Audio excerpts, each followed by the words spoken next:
나는 직원 모두가 행복해하는 회사를 만들기 위해 노력했다. 그리고 성공했다. 직원들 모두가 우리 회사의 우수한 복지에 만족하며 행복한 직장 생활을 하고 있다. 안녕하세요. 그래요. 좋은 아침이에요. 그런데 저 직원은 근무 시간에 종종 회사 밖으로 나가던데 어디를 가는 건지 아시나요? 근처 공원에 있는 장애인 화장실을 이용하기 위해 나가는 것으로 알고 있습니다. 장애인 화장실조차 없는 회사였다니. 여기가 아닌가? 이번에 들어온 신입사원이시죠? 선임이 안내를 제대로 안 해줬나 보군요. 아닙니다. 안내를 잘해주셨는데 이 회사 복도에 점자블록이 적어서 길을 외우기가 쉽지 않네요. 복지가 훌륭한 회사라고 그렇게 자부했었는데 장애인 화장실, 점자블록 같은 기본적인 편의시설조차 제대로 갖춰지지 않았다니. 이렇게 좌절하고 있을 수만은 없지. 장애인 직원도 편안하게 행복하게 다닐 수 있는 최고의 회사로 만들겠어.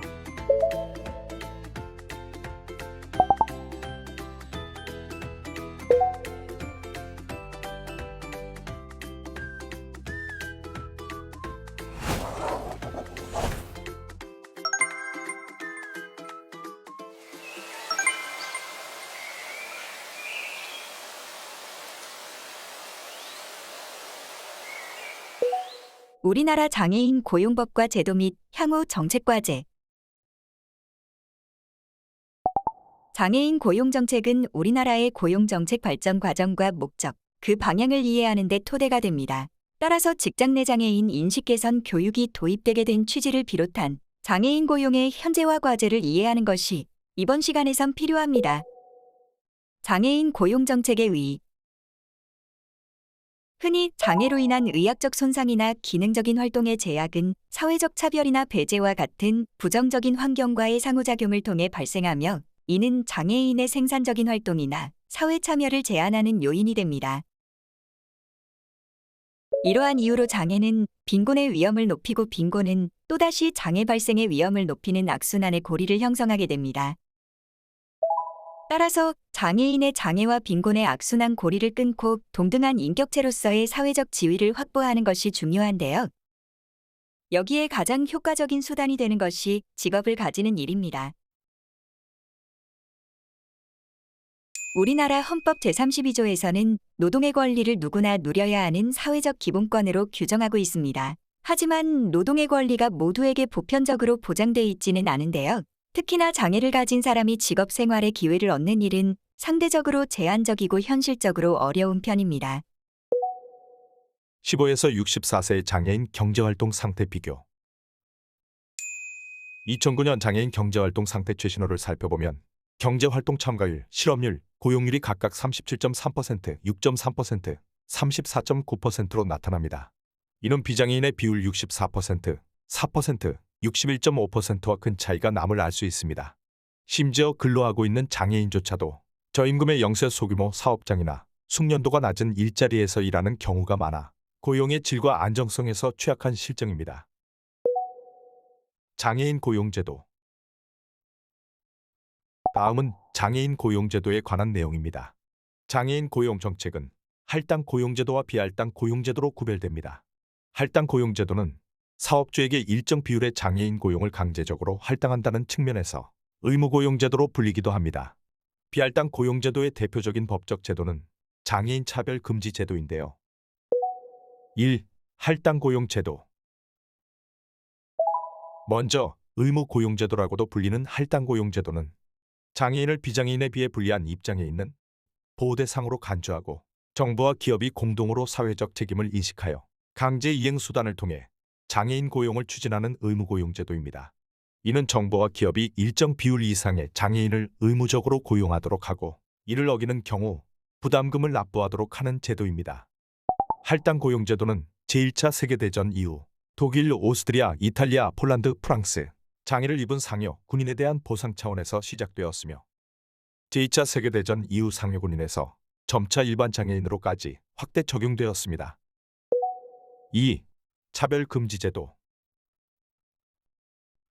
다음으로 차별금지제도는 장애인과 비장애인 간의 평등한 경쟁을 가로막는 장벽을 제거하여 양자가 대등한 상황에서 경쟁할 수 있게 하고 이로써 장애인의 완전한 사회참여와 평등권을 실현하고 인간으로서의 존엄과 가치를 구현하도록 하는 제도입니다.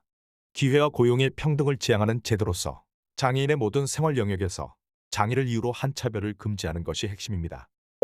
3. 할당 고용제와 차별 금지 제도의 관계.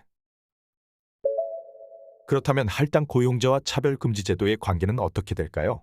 우리나라 장애인 고용 정책이 의무 고용 제도를 근간으로 운영되는 가운데 2007년 장애인 차별금지법이 제정되면서 두 제도의 이원적 규제에 의한 사업주의 이중 부담이 중요한 이슈로 제기된 바 있습니다. 당시 할당 고용제도와 차별금지제도의 관계에 대한 논의는 두 제도를 이분법적으로 보고 양자택일의 문제로 이해하는 것과 관련돼 있죠. 하지만 평등의 관점에서 볼 때 의무 고용제도는 결과적 평등을 지향하는 제도이며 차별금지제도는 기회평등을 지향합니다.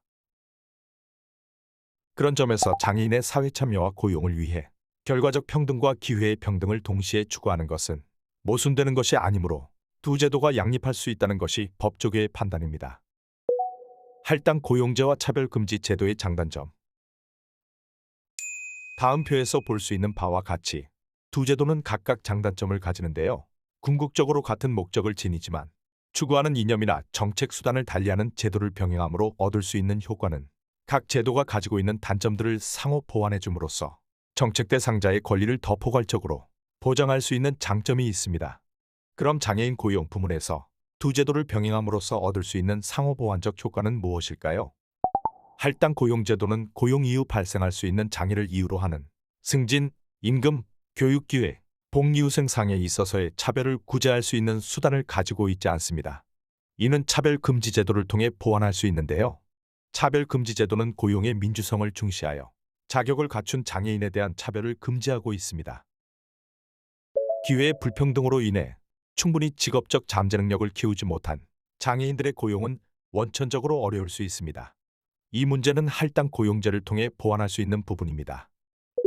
따라서 두 제도의 상호 보완적인 정책 효과를 한층 더 높이기 위해선 정책 대상의 명료화, 즉 의무 고용제도는 적극적인 개입을 필요로 하는 중증 장애인을 중심으로 설계하고 경증 장애인은 차별 금지 원칙을 적용하여 동등한 기회를 가지도록 설계하는 것이 필요합니다. 우리나라 장애인 의무 고용제도 1. 의무 고용 적용 대상. 그렇다면 우리나라 장애인 의무 고용제도의 적용 대상은 어떻게 될까요? 우리나라 의무 고용 적용 대상자는 장애인 복지법 시행령 제2조에 따른 장애인 기준에 해당하는 자와 국가유공자 등 예우 및 지원에 관한 법률 시행령 제14조 제3항에 따른 상위 등급 기준에 해당하는 자입니다. 장애인 복지법 시행령에 따른 장애인은 장애 정도에 따라 장애의 정도가 심한 장애인 중증과 심하지 않은 장애인, 경증 두 단계로 나뉩니다. 여기서 한 가지, 장애인 의무 고용 적용 대상 기준에 해당하는지 여부는 장애인 등록증, 국가유공자증 또는 이에 해당함을 입증할 수 있는 장애 유형별 해당 전문의가 발행한 장애 진단서를 통해 확인할 수 있습니다. 2. 고용 의무화 주체 및 의무 고용률. 국가와 지방자치단체. 한편 국가와 지방자치단체의 장애인 고용 의무는 두 가지입니다. 하나는 공무원의 고용 주체로서 고용 의무이며 또 하나는 공무원이 아닌 근로자의 고용 주체로서의 고용 의무입니다.